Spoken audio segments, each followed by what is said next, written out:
फुलवाड़ी फुलचौरा में जो सड़क के लिए आंदोलन चल रहा था, वो आंदोलन का आज एक दूसरा रूप देखने को मिला। बीते करीब 22-25 दिनों से ग्रामीण गांव में ही क्रमिक अनशन कर रहे थे बारी बारी से, लेकिन वहां पर विधायक, डीएम सभी के जाने के बाद भी जब ग्रामीणों को लगा कि उनकी मांगें पूरी नहीं हो रही है, तो ग्रामीण आज ढोल नगाड़ों के साथ, पूरे उसके साथ जिला कलेक्ट्रेट में यहाँ पर पहुंचे हुए हैं और यहाँ पर लगातार अपनी मांगों के लेके मुखरता से अपनी आवाज उठा रहे हैं। गाँव से महिलाएं, युवा और बुजुर्ग लोग गाड़ियों में भराली टैक्सी स्टैंड नगर तक पहुंचे, जहां से पैदल रैली निकालकर ढोल नगाड़ों के साथ जिला कार्यालय में पहुंचे हुए हैं और अपनी मांगों के लिए लगातार प्रदर्शन कर रहे हैं। अब देखना दिलचस्प होगा कि ग्रामीणों के इतने आंदोलन और इतने लंबे समय से चल रहे आंदोलन पर जिला प्रशासन और यहाँ के जनप्रतिनिधि किस तरीके से इस पर कार्य करते हैं। धन्यवाद। फुलवाड़ी और जो खलीदार सड़क का इश्यू है, इसके विषय में हम लोग प्रारंभ से ही सरकार से निवेदन कर रहे हैं कि इस सड़क का निर्माण बहुत आवश्यक है, क्योंकि सड़क का निर्माण से फुलवाड़ी, फुलाचारा, थलीधार, खलीधार और सावली, गुठण और कर्मी, ये पूरा जो है 5-7 ग्राम पंचायतों का जो एक लोकेशन वेट होता है, वहां तक वो सड़क पहुंचेगी तो निश्चित रूप से जो हमारे 5 से 7 हजार की जो पॉपुलेशन है, उससे इसका लाभ होगा। और उस क्षेत्र में जो बहुत दुर्गम स्थिति है, जहां डोली में आज हमारा जो कोई मरीज जो है 4 लकड़ी में बांध करके हम लोग सड़क पर लाते हैं, तो उसका भी उससे संबंध खत्म होगा। तो मैं चाहता हूं कि वहां पर सड़क का निर्माण हो और जनता जो है इसी आंदोलन को, इसी मांग को लेकर के आज यहाँ आंदोलनरत है और यहाँ पर आकर के अपनी मांग को कहे। कर्मी गांव से हूँ।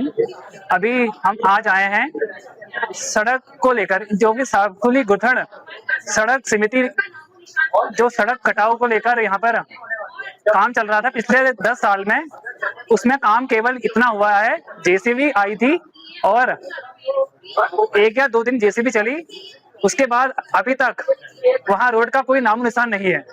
क्या परेशानियां, जैसे दूर गांव में जैसे बुजुर्ग महिला, जैसे कोई छोटे छोटे बच्चे होते हैं, अगर वो बीमार हो जाते हैं तो हमारे गांव में अस्पताल तो बना दिए इन्होंने, लेकिन अस्पताल में इनके पास डॉक्टर नहीं है। तो डॉक्टर है नहीं तो आपने अस्पताल क्यों बनाए हैं, ये भी सवाल है। क्या मांग रहे हैं आप? क्या हमारी मांग यह है सीधे धामी सरकार जी से, जो विकास का मुद्दा देते हो, हमारे सभी उत्तराखंड के जितने भी गांव हैं उसमें विकास कार्य करें। खास तौर से सावली गुठण रोड का जो आपने ढोंग रचा है, तो कृपया करके उस कार्य जल्द से जल्द करें। आज हम उसी उद्देश्य से डीएम कार्यालय बागेश्वर आए हैं। तो हमारी एक ही मांग है कि जो ग्रामीण सड़क पर बैठे हैं उनके घरों तक सड़क पहुंचाई जाए, क्योंकि किसी भी क्षेत्र के लिए सबसे मूलभूत आवश्यकता होती है सड़क। रास्ता ही नहीं होगा तो आगे कैसे बढ़ेगा आदमी। और जो ग्रामीण आज शालीनता से यहाँ पे बैठे हैं, और जब तक हमारी बात सुनी जाएगी तब तक हम शालीनता से बात करेंगे। अगर हमारी बातें नहीं सुनी जाएगी तो आपको पता ही है, पहाड़ी खून फिर जागता है तो फिर हल्ला करता ही है। और हमारी दानपुर की जो स्थिति है, दानपुर ही नहीं पूरे, अगर आप कोट के किसी भी क्षेत्र को उठा के देख लेंगे, सड़कों की इतनी खराब दशा है, हमसे ज्यादा गहरे गड्ढे हैं वहाँ पे, सरकारी बंगलों से बड़े गड्ढे हैं वहाँ पे। सरकार आती है, एक दिन विधायक जी, ये राज्य मंत्री, दर्जा मंत्री सब आते हैं वहाँ, एक दिन ऑफ रोडिंग हो जाती है उनकी बढ़िया, लेकिन जो मूल समस्याएं हैं उनको कोई नहीं समझता। जो आदमी, जो महिलाएं यहाँ पे आज अपनी पीड़ा लेके बैठी हैं, जो माताएं आज अपनी पीड़ा लेके यहाँ पे बैठी हैं, जो बुजुर्ग डंडा उठा के इतना ऊपर चल के आए हैं, उनकी पीड़ा कौन समझेगा। यहाँ पे कोई है नहीं जो लोगों की जो मूलभूत समस्याएं उनको सुने। बड़ी बड़ी ऊपरी विकास अगर आपको देखना है तो सरकारी दफ्तरों में देखिए, कागजों में पूरा विकास है, लेकिन सड़क पे देखिए, आदमी जहाँ का उत्तराखंड बनने से पहले था वहीं आज है।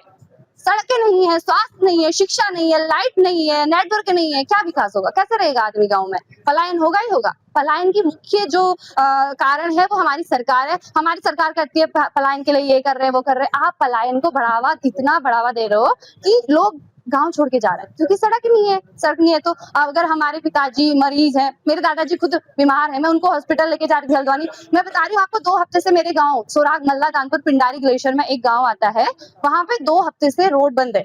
पूरी जेसीबी लगी हुई है, वो बड़ी जेसीबी आ नहीं रही है, काम कोई कर नहीं रहा है। वो उनको हॉस्पिटल लेके जाना था मैंने, लेकिन वो वहीं पे हैं, बीमार हैं। क्षतिग्रस्त सड़कों की कोई सुविधा नहीं है, कोई सुध लेने वाला नहीं है। लोग आज परेशान होकर यहाँ पहुंचे हैं। कल अगर यही स्थिति रही यहाँ, अगर हमारी बात नहीं सुनी जाती है, हम देहरादून हमारी राजधानी तक जाएंगे।